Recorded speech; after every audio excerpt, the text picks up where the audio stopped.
ओम श्री परमात्मने नमः। विभूतिपाद। दूसरे पाद में योगांगों के वर्णन का आरंभ करके यम, नियम, आसन, प्राणायाम और प्रत्याहार इन 5 बहिरंग साधनों का फल सहित वर्णन किया गया। शेष धारणा, ध्यान और समाधि इन 3 अंतरंग साधनों का वर्णन इस पाद में किया जाता है, क्योंकि ये तीनों जब किसी एक ध्येय में पूर्णतया किए जाते हैं तब इनका नाम संयम हो जाता है। योग की विभूतियाँ प्राप्त करने के लिए संयम की आवश्यकता है। अतः इन अंतरंग साधनों का वर्णन साधन पाद में न करके इस विभूति पाद में करते हुए पहले धारणा का स्वरूप बतलाते हैं। देश बंध चित्तस्य धारणा, चित्तस्य देश बंधा। बाहर या शरीर के भीतर कहीं भी किसी एक देश में चित्त को ठहराना धारणा है। ध्यान का स्वरूप बतलाते हैं। तत्र प्रत्येकतानता ध्यानम, तत्र जहाँ चित्त को लगाया जाए उसी में प्रत्येकतानता वृत्ति का एक तार चलना ध्यान है। समाधि का स्वरूप बतलाते हैं। तदेव अर्थमात्र निर्भासं स्वरूप शून्यमिव समाधि। अर्थमात्र निर्भासम, जब ध्यान में केवल ध्येय मात्र की ही प्रतीत होती है और स्वरूप शून्यमिव, चित्त का निज स्वरूप शून्य सा हो जाता है, तब तदेव वही ध्यान ही समाधि हो जाता है। उक्त तीनों साधनों का सांकेतिक नाम बतलाते हैं। त्रयम एकत्र संयम, एकत्र किसी एक ध्येय विषय में त्रयम तीनों का होना संयम है। संयम की सिद्धि का फल बतलाते हैं। तज्जयात प्रज्ञालोकः, तज्जयात उसको जीत लेने से प्रज्ञालोकः बुद्धि का प्रकाश होता है। तज्जयात प्रज्ञालोकः। संयम के प्रयोग की विधि का वर्णन करते हैं। तस्य भूमिषु विनियोगः, तस्य उस संयम का क्रम से भूमिषु भूमियों में विनियोग करना चाहिए। उक्त तीनों साधनों की विशेषता बतलाते हैं। त्रयम अंतरंगं पूर्वेभ्यः पहले कहे हुए की अपेक्षा त्रयम ये तीनों साधन अंतरंग हैं। निर्वीज समाधि की विशेषता का वर्णन करते हैं। तदपि बहिरंगः निर्वीजस्य, तदपि वे ऊपर कहे हुए धारणा आदि तीनों भी निर्वीज समाधि के बहिरंग साधन हैं। तदपि बहिरंगम निर्वीजस्य। गुणों का स्वभाव चंचल है, उनमें प्रतिक्षण परिणाम होता रहता है। चित्त गुणों का ही कार्य है, अतः वह भी कभी एक अवस्था में नहीं रह सकता। अतः निरोध समाधि के समय उसका कैसा परिणाम होता है यह बतलाने के लिए कहते हैं। व्युत्थान निरोध संस्कारयोः अभिभव प्रादुर्भावो निरोध क्षण चित्तान्वयो निरोध परिणाम।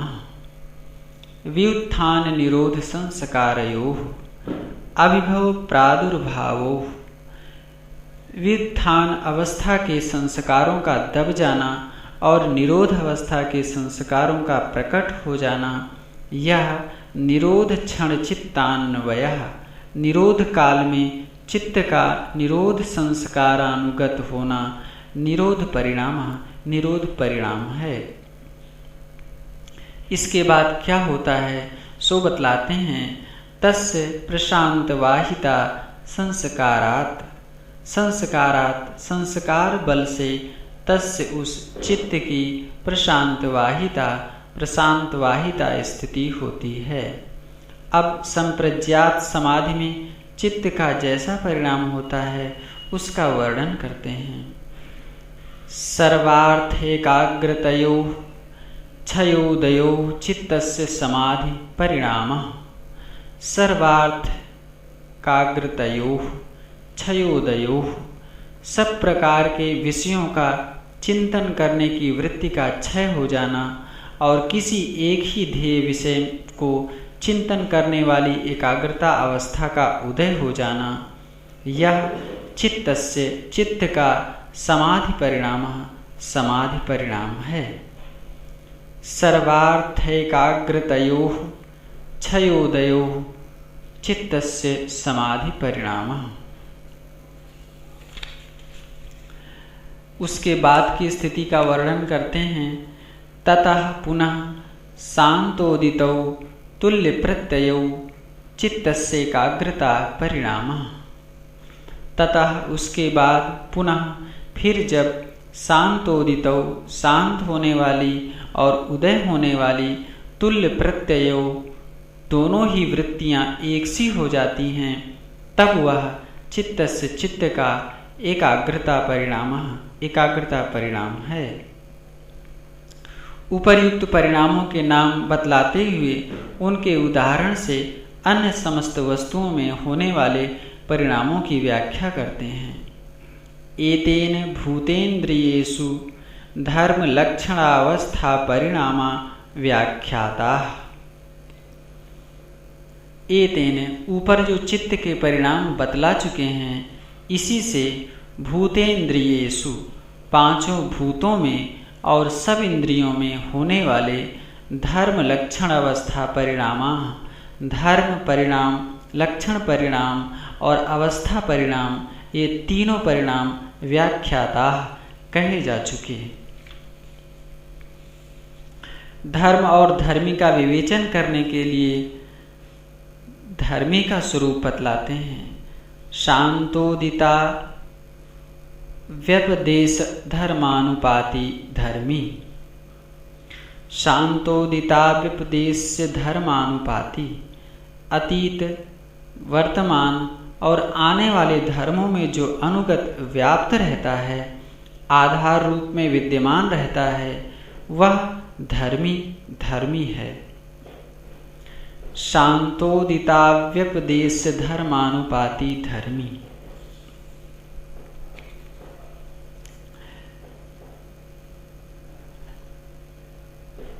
उनके तीन भेद इस प्रकार हैं।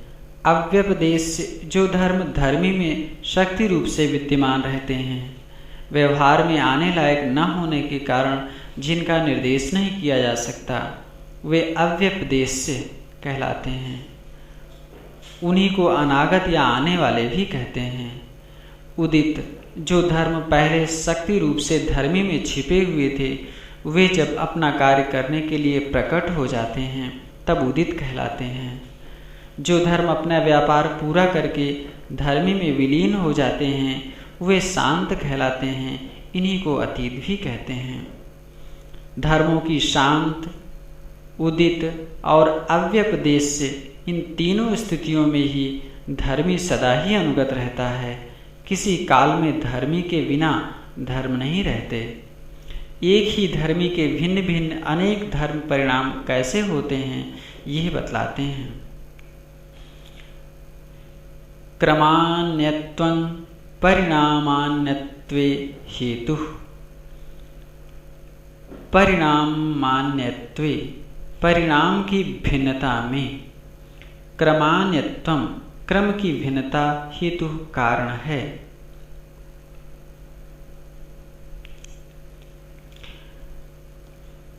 उक्त संयम किस ध्येय वस्तु में सिद्ध कर लेने पर उससे क्या फल मिलता है, इसका वर्णन यहाँ से इस पाद की समाप्ति पर्यंत किया गया है। इनको ही योग की विभूति अर्थात भिन्न भिन्न प्रकार का महत्व कहते हैं।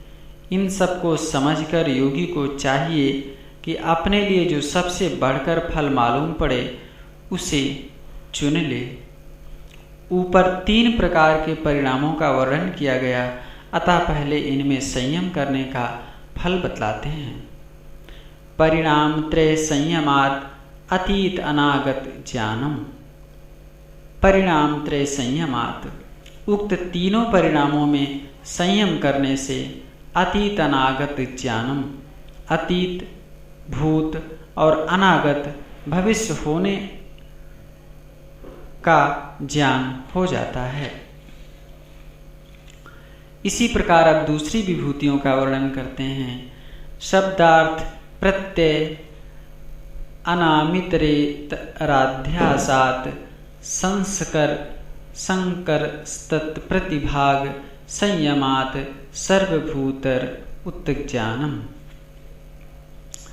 शब्दार्थ प्रत्ययानाम, शब्द, अर्थ और ज्ञान, इन तीनों का इतरेतराध्यासात्, जो एक में दूसरे का अध्यास हो जाने के कारण संकरः मिश्रण हो रहा है, तत् प्रविभाग संयमात्, उसके विभाग में संयम करने से सर्वभूत रुत ज्ञानम, संपूर्ण प्राणियों की वाणी का ज्ञान हो जाता है।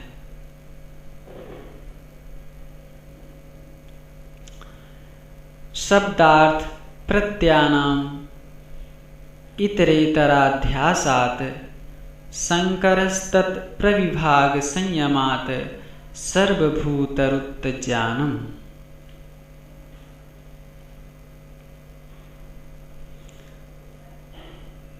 संस्कार साक्षात् करणात् पूर्वजाति ज्ञानम।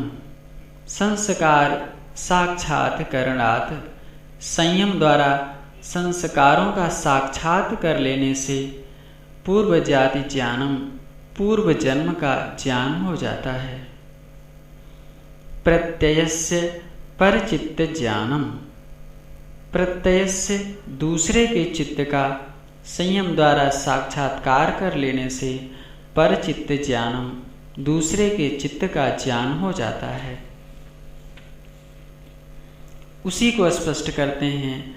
न च तत् सालंबनं तस्या विषयीभूतत्वात् च, किंतु तत् वह ज्ञान सालंबनम, आलंबन सहित नहीं होता, तस्य अविषयीभूतत्वात्, क्योंकि वैसा चित्त योगी के चित्त का विषय नहीं है। अब दूसरी सिद्धि का वर्णन करते हैं। काय रूप संयमात् तद्ग्राह्य शक्ति स्तंभे चक्षु प्रकाश संप्रयोगे अंतर्ध्यानम। काय रूप संयमात्, शरीर के रूप में संयम कर लेने से तद्ग्राह्य शक्ति स्तंभे, जब उसकी ग्राह्य शक्ति रोक ली जाती है तब चक्षु प्रकाश संप्रयोगे, चक्षु के प्रकाश का उसके साथ संबंध न होने के कारण अंतर्ध्यानम, योगी अंतर्ध्यान हो जाता है। काय रूप संयमात् तद्ग्राह्य शक्ति स्तंभे चक्षु प्रकाश संप्रयोगे अंतर्ध्यानम।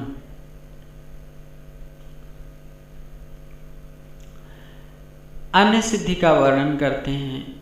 सोपक्रमं निरुपक्रमं च कर्म तत्संयमाद् अपरांत ज्ञानम मृष्टिभ्यो वा। सोपक्रमम, उपक्रम सहित, च और निरुपक्रमम, उपक्रम रहित, ऐसे 2 प्रकार के कर्म होते हैं। तत्संयमात्, उनका संयम कर लेने से योगी को अपरांत ज्ञानम, मृत्यु का ज्ञान हो जाता है। वा अथवा अरिष्टेभ्यः, अरिष्टों से भी मृत्यु का ज्ञान हो जाता है। सोपक्रम, जिनके फल का आरंभ हो चुका है, जो कि अपना फल देने में लगे हुए हैं। निरुपक्रम, जिसके फल भोग का आरंभ नहीं हुआ है। इन दोनों प्रकार के कर्मों में संयम करके जब मनुष्य इनको इस तरह प्रत्यक्ष कर लेता है कि कौन कौन से कर्म कितने अंश में अपना फल दे चुके हैं और कौन कौन से कर्मों का कितना फल भोग बाकी है और इनकी गति के हिसाब से कितने काल में दोनों प्रकार के समस्त कर्मों की समाप्ति हो जाएगी, तब उसे अपनी मृत्यु का अर्थात शरीर नाश के समय का पूरा पूरा ज्ञान हो जाता है। मैत्रियादिषु बलानि, मैत्री आदि भावनाओं में संयम करने से मैत्री आदि विषयक बलानि बल मिलते हैं। बलेषु हस्ति बलादीनि, बलेषु भिन्न भिन्न बलों में संयम करने से हस्ति बलादीनि हाथी आदि के बल के सदृश संयम के द्वारा भिन्न भिन्न प्रकार के बल प्राप्त होते हैं। प्रवृत्त्यालोकन्यासात् सूक्ष्म व्यवहित विप्रकृष्ट ज्ञानम, प्रवृत्त्यालोकन्यासात् ज्योतिष्मती प्रवृत्ति का प्रकाश डालने से सूक्ष्म व्यवहित विप्रकृष्ट ज्ञानम, सूक्ष्म व्यवधान युक्त और दूर देश में स्थित वस्तुओं का ज्ञान हो जाता है। भुवन ज्ञानं सूर्य संयमात्, सूर्य में संयमात् संयम करने से भुवन ज्ञानम समस्त लोगों का ज्ञान हो जाता है। चंद्रे तारा व्यूह ज्ञानम, चंद्रे चंद्रमा में संयम करने से तारा व्यूह ज्ञानम सब तारों के व्यूह स्थिति विशेष का ज्ञान हो जाता है। ध्रुवे तदगति ज्ञानम, ध्रुव तारा में संयम करने से तदगति ज्ञानम उन ताराओं की गति का ज्ञान हो जाता है। नाभि चक्रे काय व्यूह ज्ञानम, नाभि चक्र में संयम करने से काय व्यूह ज्ञानम शरीर के व्यूह उसकी स्थिति का पूरा पूरा ज्ञान हो जाता है। कंठकूपे क्षित पिपासा निवृत्ति, कंठकूप में संयम करने से क्षित पिपासा निवृत्ति भूख और प्यास की निवृत्ति हो जाती है। कूर्मनाड्याम अस्थैर्यम, कूर्माकार नाड़ियों में संयम करने से स्थैर्यम स्थिरता होती है। मूर्ध ज्योतिषी सिद्धि दर्शनम, मूर्धा की ज्योति में संयम करने से सिद्ध दर्शनम सिद्ध पुरुषों के दर्शन होते हैं। मूर्ध ज्योतिष सिद्ध दर्शनम, सिर के कपोल में एक छिद्र है, इसी को ब्रह्मरंध्र कहते हैं। वहाँ जो प्रकाशमयी ज्योति है उसमें संयम करने वाले को पृथ्वी और स्वर्गलोक के बीच में विचरने वाले सिद्धों के दर्शन होते हैं। प्रातिभात व सर्वम व अथवा प्रातिभात प्रातिभ ज्ञान उत्पन्न होने से बिना किसी संयम के ही सर्वम योगी को पहले कही हुई सारी बातों का ज्ञान हो जाता है।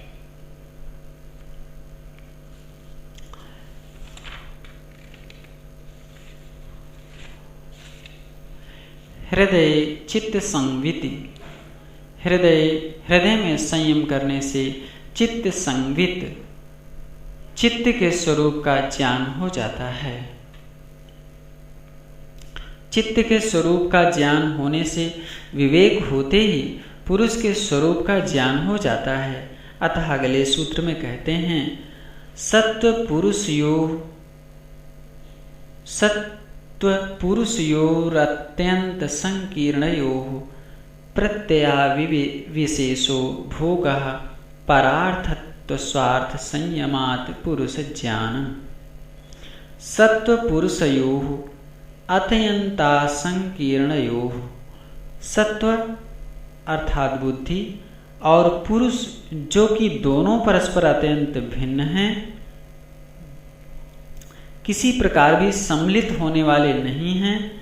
इन दोनों की प्रत्यया विशेष जो प्रतीति का अभेद है वही भोग है। उसमें से परार्थात स्वार्थ संयमात परार्थ प्रतीति से भिन्न जो स्वार्थ प्रतीति है उसमें संयम करने से पुरुष का ज्ञान होता है। सत्व पुरुषयोर अत्यंत संकीर्णयोः प्रत्यया विशेषो भोगः परार्थात्व स्वार्थ संयमात पुरुष ज्ञानम। बुद्धि और पुरुष दोनों सर्वथा भिन्न हैं, उनका कोई मेल नहीं है, क्योंकि बुद्धि परिणामशील, जड़, भोग्य और चंचल है एवं पुरुष अपरिणामी, चेतन, भोक्ता और असंग है। तथापि अविद्या के कारण उनकी एकता सी हो रही है, इसी का नाम अस्मिता है। इस एकता के कारण दोनों का अलग अलग ज्ञान नहीं होता, एक साथ मिला हुआ ज्ञान होता है। उस दशा में इस जड़ बुद्धि में, जो कि पुरुष की चेतना से ही चेतन हो रही है, जो सुख दुख और मोह रूप नाना प्रकार की वृत्तियों का उदय होता है, वह वृत्ति अविशेष अभिन्न मिश्रित है, क्योंकि इससे चित्त के धर्म, सुख दुख और मोह आदि चित्त में प्रतिबिंबित चैतन्य पुरुष में अध्यारोपित होते हैं। यह अभेद प्रतीति ही भोग है। यह अभेद रूप वृत्ति यद्यपि चित्त का धर्म है, परंतु पुरुष के लिए है, इस कारण परार्थ है। और इसी दशा में जो इस भोग रूप वृत्तियों से भिन्न दृष्टा पुरुष के स्वरूप विषयक वृत्ति होती है, वह पौरुषेय वृत्ति स्वार्थ है, क्योंकि उसका विषय पुरुष है और वह है भी उसके लिए, अतः वह परार्थ नहीं है। इस स्वार्थ वृत्ति में संयम करने से पुरुष का ज्ञान होता है। यद्यपि ज्ञान बुद्धि का धर्म है, अतः उस बुद्धि के धर्म रूप ज्ञान से पुरुष नहीं जाना जाता है, किंतु बुद्धि में जो पुरुष का चेतन रूप प्रतिबिंबित है, उसको दर्पण में अपना मुख देखने की भांति पुरुष देखता है। इस प्रकार उक्त संयम से योगी को पुरुष का ज्ञान होता है।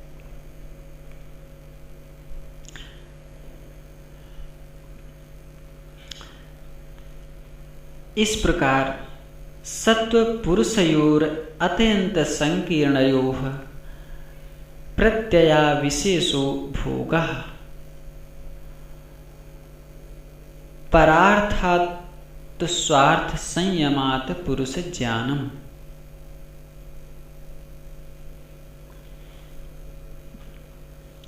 उक्त संयम से पुरुष का ज्ञान होने के पूर्व जो सिद्धियां योगी के सामने आती हैं, उनका वर्णन करते हैं।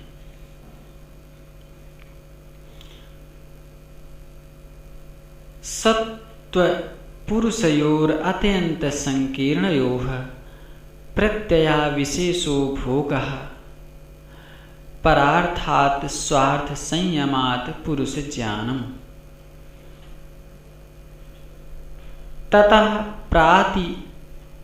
ततः प्रातिविश्रामण वेदना दर्श स्वादवार्ता जायन्ते। ततः उस स्वार्थ संयम से प्रातिभ श्रावण वेदना दर्शात स्वादवार्ताः। प्रातिभ श्रावण वेदन आदर्श आस्वाद और वार्ता, ये 6 सिद्धियां जायन्ते प्रकट होती हैं। ततः प्रातिभ श्रावण वेदना दर्शा स्वादा वार्ता जायन्ते।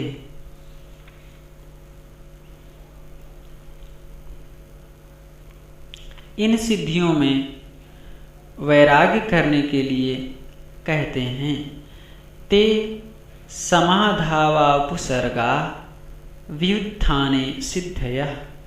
ते वे उक्त 6 प्रकार की सिद्धियां समाधौ समाधि की सिद्धि में पुरुष को ज्ञान प्राप्त करने में उपसर्गाः विघ्न हैं, और व्युत्थाने व्युत्थान में सिद्धियां हैं। ते समाधा उपसर्गा व्युत्थाने सिद्धयः। यहाँ तक नाना प्रकार के संयमों से जो भिन्न भिन्न ज्ञान होते हैं उनका वर्णन पुरुष के ज्ञान पर्यंत किया गया। अब भिन्न भिन्न संयमों से जो भिन्न भिन्न प्रकार की क्रिया शक्तियाँ उपलब्ध होती हैं उनका वर्णन अगले सूत्रों में किया जाता है। बंध कारण शैथिल्यात् प्रचार संवेदनांच चित्तस्य परशरीरावेशः। बंध कारण शैथिल्यात्, बंधन के कारण कर्म की शिथिलता से, च और प्रचार संवेदनात्, चित्त की गति का भली भांति ज्ञान होने से, चित्तस्य चित्त का पर शरीरावेशः दूसरे के शरीर में प्रवेश किया जा सकता है।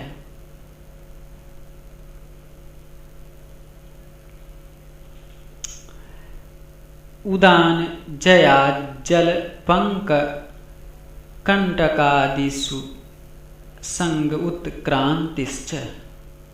उदान जयात, उदान वायु को जीत लेने से, जल पंक कंटकादिषु, जल कीचड़ कंटकादि से, असंगः उसके शरीर का संयोग नहीं होता, च और उत्क्रांति ऊर्ध्व गति भी होती है। उदान जयात जल पंक कंटकादिषु असंग उत्क्रांतिश्च।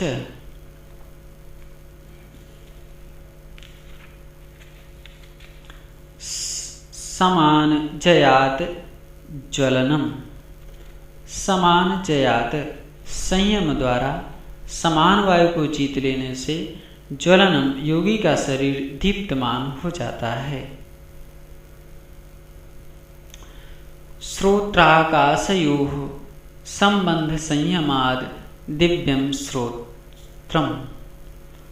श्रोत्राकाशयोः, श्रोत कान और आकाश के संबंध संयमात, संबंध में संयम कर लेने से योगी के श्रोत्रम स्रोत दिव्यम दिव्य हो जाते हैं।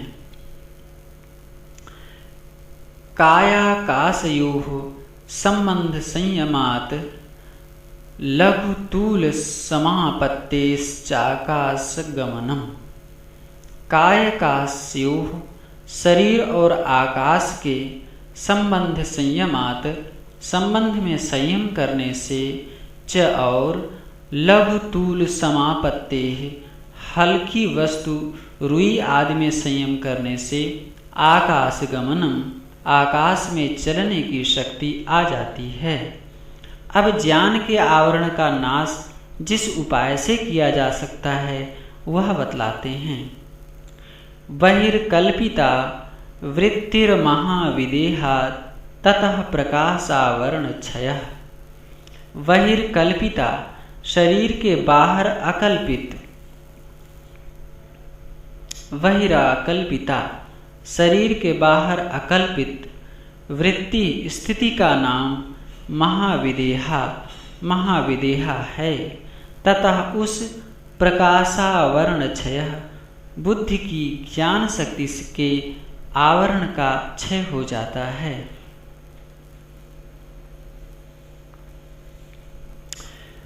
बहिरकल्पिता वृत्तिर्महाविदेहा ततः प्रकाशावरण क्षय। यहाँ तक नाना प्रकार के संयमों का फल सहित वर्णन किया।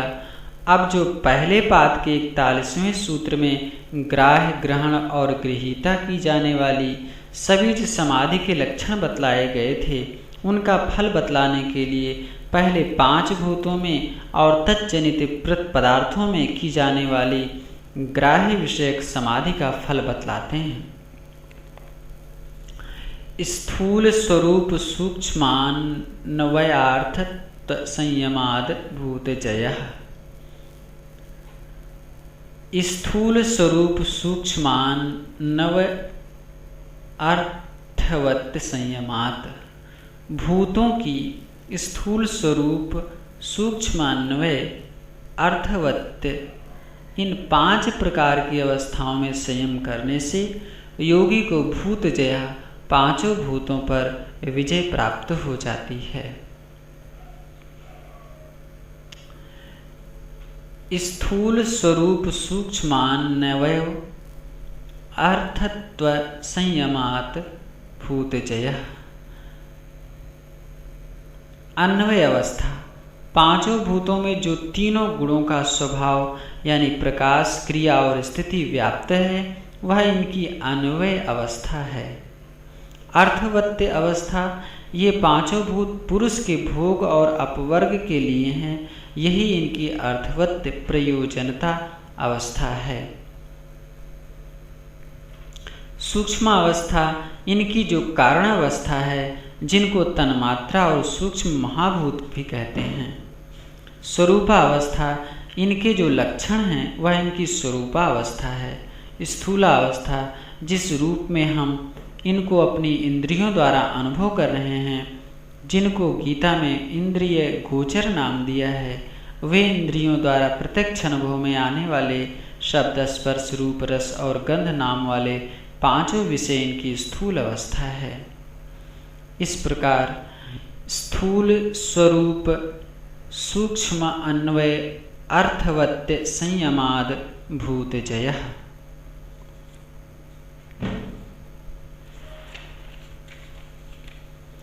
इस प्रकार जब योगी भूतों पर विजय प्राप्त कर लेता है, तब क्या होता है सो बतलाते हैं। ततो अणिमादि प्रादुर्भावः काय संपत्ति धर्मानभिघातश्च। ततः उस भूत जैसे अणिमादि प्रादुर्भावः, अणिमादि 8 सिद्धियों का प्रकट हो जाना, काय संपत्ति की प्राप्ति, च और तद धर्मानभिघातः, उन भूतों के धर्मों से बाधा न होना, ये तीनों होते हैं।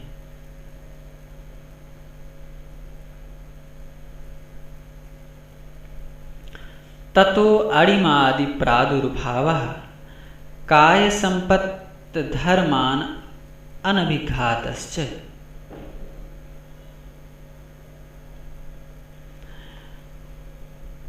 ऊपर बतलाई हुई अणिमादि 8 सिद्धियों के नाम और लक्षण। अणिमा, अणु के समान सूक्ष्म रूप धारण कर लेना। लघिमा, शरीर को हल्का कर देना। महिमा, शरीर को बड़ा कर लेना। गरिमा, शरीर को भारी कर लेना। प्राप्ति, जिस किसी इच्छित भौतिक पदार्थ को संकल्प मात्र से ही प्राप्त कर लेना। प्राकाम्य, बिना रुकावट भौतिक पदार्थ संबंधी इच्छा की पूर्ति अनायास हो जाना। वशित्व, 5 भूतों का और तज्जन्य पदार्थों का वश में हो जाना। ईशित्व, उन भूत और भौतिक पदार्थों का नाना रूपों में उत्पन्न करने की और उन पर शासन करने की सामर्थ्य। इस प्रकार ततो अणिमादि प्रादुर्भावः काय संपत्ति तद्धर्मान अनभिघातश्च।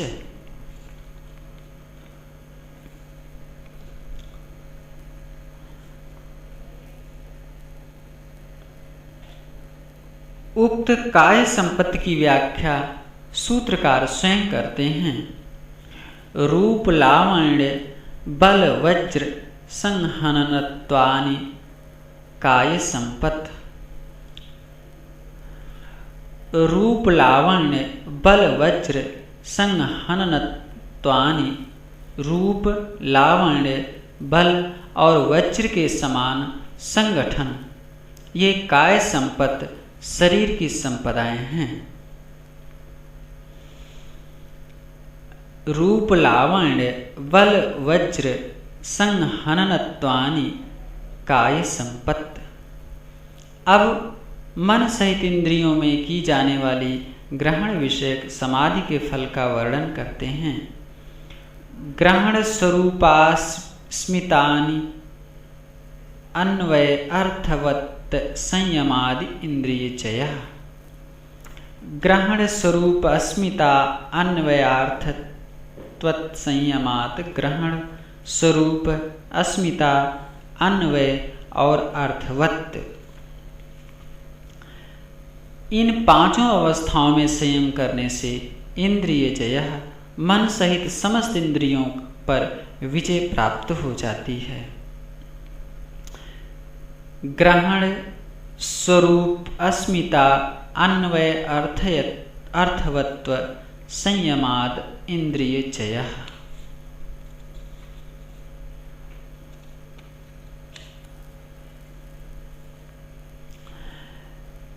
उक्त इंद्रिय जय का फल बतलाते हैं। ततो मनोजवित्वं विकर्ण भावः प्रधान जयश्च। उस इंद्रिय जय से मनोजवित्वं मन के सदृश गति, विकर्ण भावः शरीर के बिना भी विषयों का अनुभव करने की शक्ति, च और प्रधान जय प्रकृति पर अधिकार, ये तीनों सिद्धियां प्राप्त मिलती हैं। विकर्ण भावः स्थूल शरीर के बिना ही दूर देश में स्थित वस्तुओं को प्रत्यक्ष कर लेने की शक्ति को विकर्ण भाव कहते हैं। जब योगी की महाविदेहा धारणा सिद्ध हो जाती है, उस समय भी मन और इंद्रियों में यही शक्ति काम करती है। उसी से मनुष्य दूर देश में स्थित पर शरीर को प्रत्यक्ष करके उसमें प्रविष्ट होता है। यह स्वरूपावस्था में संयम का फल है। प्रधान जय कार्य और कारण रूप में स्थिर प्रकृति के संपूर्ण भेदों पर पूरा अधिकार हो जाना प्रधान जय है।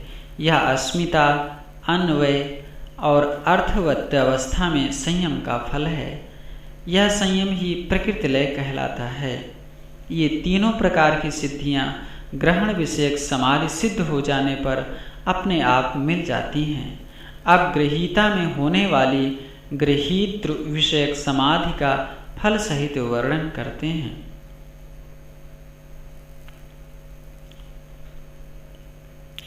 सत्व पुरुषान्यताख्याति मात्रस्य सर्वभावाधिष्ठातृत्वं सर्वज्ञातृत्वं च।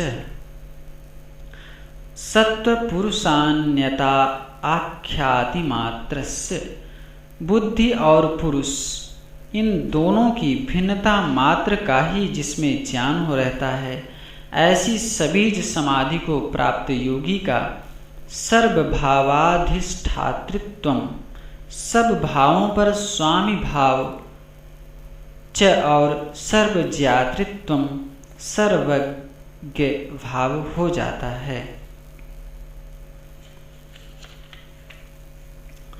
पहले पाद के 47वें सूत्र में कही हुई ऊंची से ऊंची सबीज समाधि को और 48वें सूत्र में कही हुई रितम भरा प्रज्ञा को भी निर्बीज समाधि का बहिरंग साधन बतलाया है। अतः उपर्युक्त सिद्धि से भी विरक्त होने पर निर्बीज समाधि रूप कैवल्य प्राप्ति बतलाते हैं। तद वैराग्यादपि दोष बीज क्षये कैवल्यम। तद वैराग्यात अपि उस उपर्युक्त सिद्धि में भी वैराग्य होने से दोष बीज क्षय दोष के बीज का क्षय अर्थात नाश हो जाने पर कैवल्यम कैवल्य की प्राप्ति होती है। जब साधक कुछ उन्नत अवस्था में जाने लगता है, तब उसके जीवन में नाना प्रकार के विघ्न आया करते हैं। अतः उनसे बचने के लिए सावधान करते हैं। स्थानुपनिमंत्रणे संघस्य मयाकरणं पुनरनिष्ट प्रसंगात। स्थानुपनिमंत्रणे लोकपाल देवताओं के बुलाने पर संगस्य मया करणम, न तो उनके भोगों में संग राग करना चाहिए और न अभिमान करना चाहिए। पुनरअनिष्ट प्रसंगात, क्योंकि ऐसा करने से पुनः अनिष्ट होना संभव है।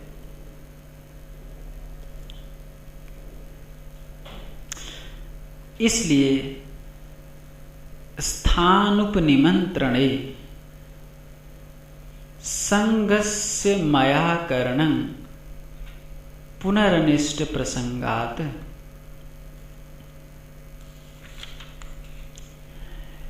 विवेक ज्ञान की उत्पत्ति का दूसरा उपाय बतलाते हैं।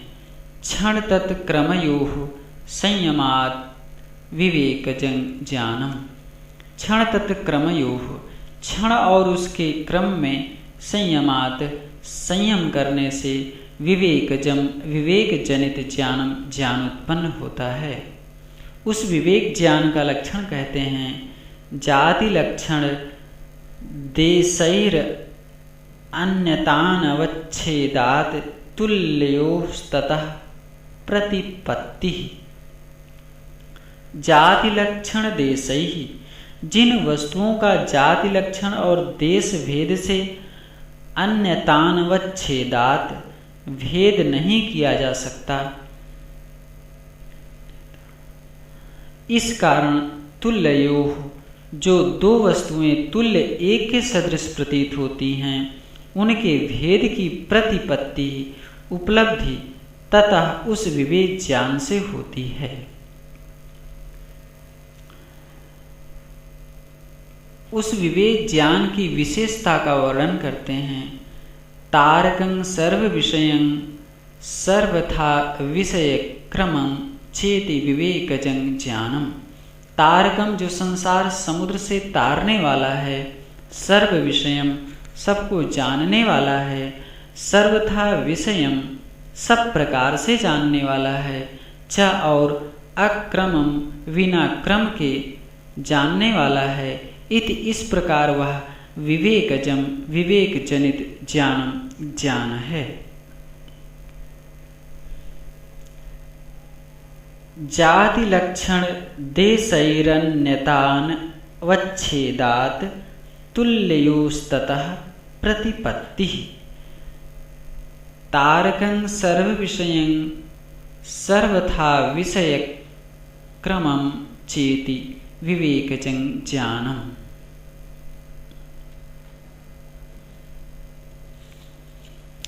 ऊपर बतलाए हुए प्रकार से विवेक ज्ञान होने पर ही कैवल्य हो, ऐसा नियम नहीं है। इसके सिवा दूसरे प्रकार से भी विवेक ज्ञान होकर कैवल्य प्राप्त हो सकता है। अतः उसके लिए जो बात अवश्य होनी चाहिए उसका वर्णन करते हैं। सत्व पुरुषयोः शुद्धि साम्ये कैवल्यम। सत्व पुरुषयोः, बुद्धि और पुरुष, इन दोनों की शुद्धि साम्ये, जब समान भाव से शुद्ध हो जाती है, तब कैवल्यम, कैवल्य होता है। सत्व पुरुषयोः शुद्धि साम्ये कैवल्यम। बुद्धि और पुरुष, इन दोनों की जब समान भाव से शुद्धि हो जाती है, तब कैवल्य होता है।